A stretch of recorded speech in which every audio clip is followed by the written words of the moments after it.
Welcome to Reddit Tea Time. Am I the bonehead for creating a rule that when I host an event for the family, my sister's son is not allowed to come? I treat my family to dinners out and other events fairly often. My sister Charlotte recently moved closer to me and our parents. Before then, I only saw her and my nephew Leo for holidays.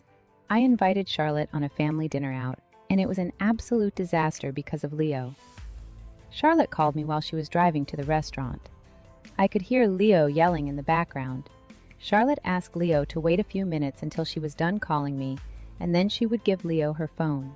She wasn't doing anything to actually discipline Leo. My nephew's behavior was no better inside the restaurant. Leo is 8, and yet he was acting like some kind of 2-year-old. He was jumping up and down the booths, yelling to get Charlotte's attention.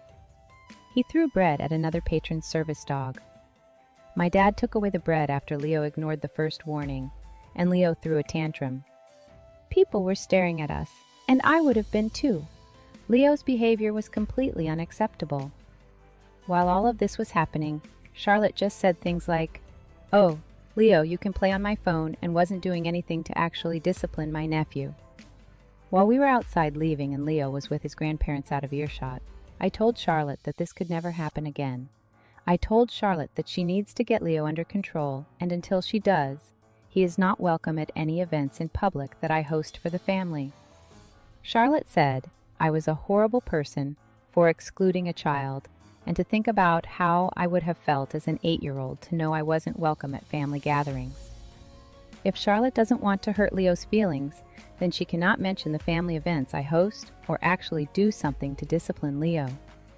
Our parents understandably asked to not get involved in our disagreement. Friends are divided because some are saying Leo shouldn't even be in restaurants until Charlotte gets him under control, and others claim what I described Leo doing was normal kid behavior. Am I the bonehead? Not the bonehead. You were right to ban him. Even when I was 7 and had undiagnosed, and therefore unmedicated, ADHD, I was better behaved in restaurants. Your friends who said Leo shouldn't even be in restaurants until Charlotte gets him under control are entirely right. Not the bonehead. Your sister is being the bonehead to her son, though. He needs appropriate guidance on how to behave.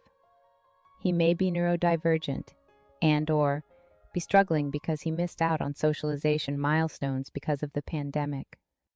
As a mental health professional, I and colleagues are seeing that the full effects of that on young people is only just beginning to manifest, let alone be fully understood. Not the bonehead. If he can't behave properly in a restaurant, he doesn't belong in a restaurant. His behavior is not normal for an 8-year-old, and Charlotte is not doing him a favor by refusing to teach him how to conduct himself in public. Am I the bonehead for telling my son-in-law's wife she will never take my daughter's place? I lost my daughter, Abby, 7 years ago. She was married to Scott and had 3 children with him who are now 11, 12, and 14. Scott and my grandkids stayed part of the family, and last year, Scott remarried. His current wife is Beth. We all knew Beth for a few years prior to the wedding, and she was always very friendly, though at times she could be a little pushy. Scott would always handle that, though. After they got married, Beth's pushiness got worse, and Scott appears to have lost control. Beth was upset when she dropped my grandkids off one day that we had not added photos of her to our house, and commented as such. In our living room, we have a display with photos of our kids and their weddings. She felt her and Scott's wedding should be there. She was upset when my grandkids spent Mother's Day with us and our extended family, and we did not include her. Scott wasn't invited either. Mother's Day is a difficult day for him due to a bad relationship with his own mother, but Beth said we should invite her too because she's part of the family, and then she said she's one of our kids too. I asked her what she meant, and she told me she is obviously going to be one of our kids now that she's the mother figure for our grandkids. I told Scott what she said, and he was embarrassed and told me he would speak to her. Beth was also upset when my husband posted on Facebook to say something about our kids, and she didn't get mentioned as one of our kids, but as Scott's wife, we mentioned Scott and how wonderful he was to Abby and how wonderful he is as a father. For my grandson's 14th birthday, we were all together and he wanted a mom's side photo. Beth attempted to get into the photo, and when Scott tried to remind her, she said she's part of the family now. He pulled her aside and the photo was taken without her. But she told one of my sons after that she felt like we weren't treating her as a daughter, and then said Scott never treated her as a lesser wife. We saw them a little over Christmas, and Beth was upset that we got them a joint gift. For her and Scott, instead of getting her one alone.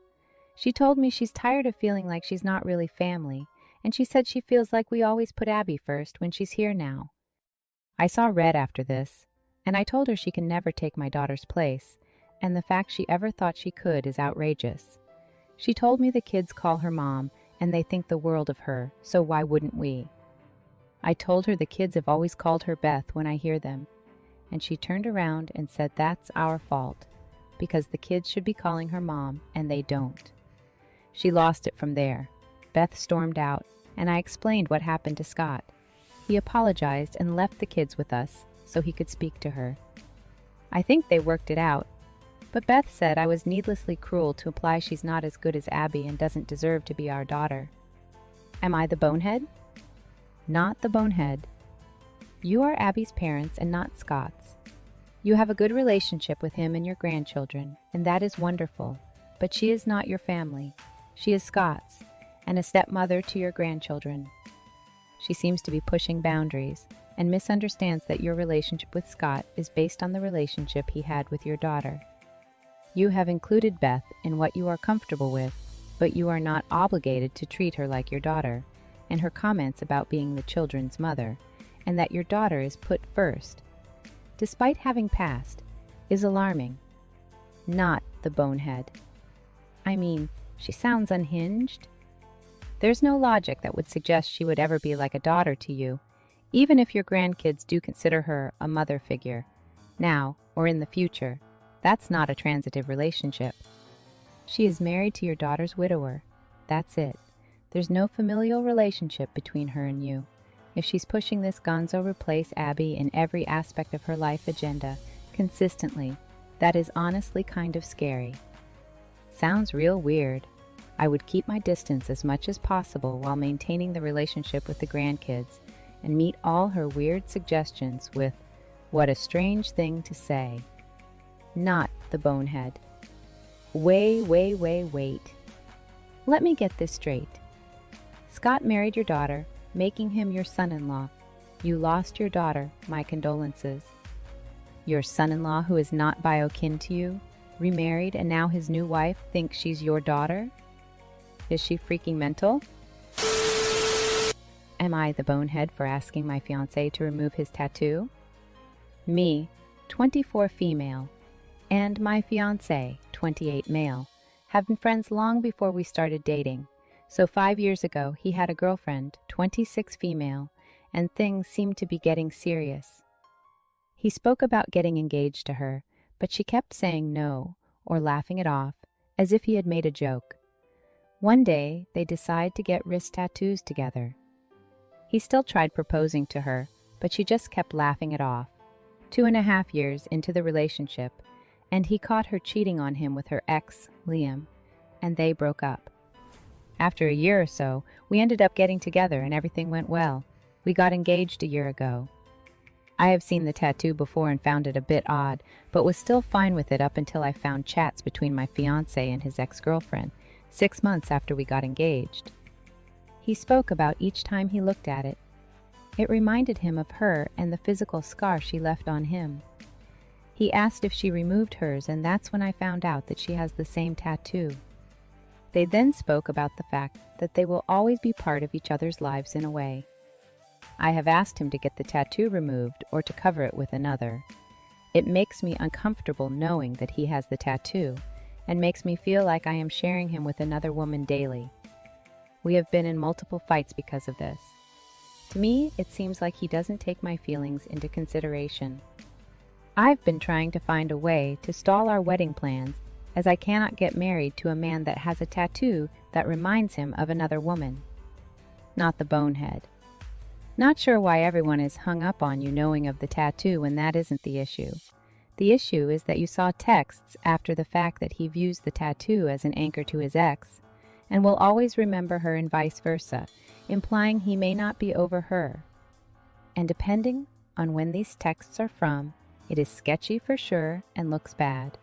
So I get where you're coming from, and if this is a deal breaker and he isn't compromising, then maybe consider it a sign y'all may not be compatible.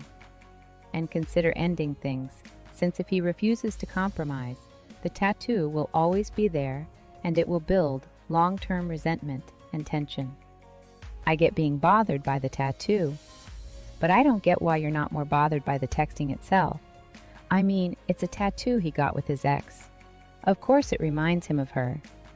But most people would look at getting reminded of a cheating ex as a bad thing. His texts with this ex make it sound like he is remembering her and their relationship fondly, and it does not sound like he is over her. If it was me, I'd be done after reading those texts. You'd be a fool to marry this man unless you have good reason to believe he is over his ex, and twisting his arm into getting the tattoo removed is not the way. Not the bonehead. Yeah, you knew he had the tattoo. You didn't know he had feelings attached to it. More so, do you think the feelings will fade without the tattoo? He was talking to her, apparently behind your back, and says he won't remove something that makes him think of her. Doesn't sound like he's willing to leave the past there to me. Am I the bonehead for picking a revealing bridesmaid dress in order to get one of my bridesmaids to drop? So this has been a long thing coming. My soon-to-be husband has a sister. Let's call her Mia. Now, Mia and I do not click very well. I am polite, but I wouldn't say we are friends. I felt I was forced by his family to make her a bridesmaid, or she will be sad. I'm going to be blunt. Maya is fat and very insecure about it. This has led bridesmaid dress shopping to be a nightmare. Never could find something she wants, and all the other bridesmaid and me liking it. So I gave everyone 2 options to vote on. Option 1 was getting a dress that can be styled multiple ways, or picking from a collection so everyone matches. But they will need to pay for it. Option 2 was I will buy everyone's dress, but I would choose the dress and my decision is final. My 5 bridesmaids voted, and options 2 won. So I picked out a blue strapless dress with a mini slit. I really like it, and I knew Mia would have an issue with it. I sent a picture to all the bridesmaids and confirmed the right size before I ordered it. This is where it blew up. Mia was pissed I picked a revealing dress. This resulted in an argument where she thinks I am a huge jerk, and I told her she can step down if she has issues with the dress. She tried to get the family on her side, but everyone knows I gave them options and had watched me struggle to find something everyone wants. Edit. She voted for the option where I pay for the dress. I truly didn't ask her since her and mother-in-law announced she was one of my bridesmaids at a family gathering. The only way to keep peace with the whole family was basically giving her what she wanted. I also have gone to 4 different shops to find a dress for everyone.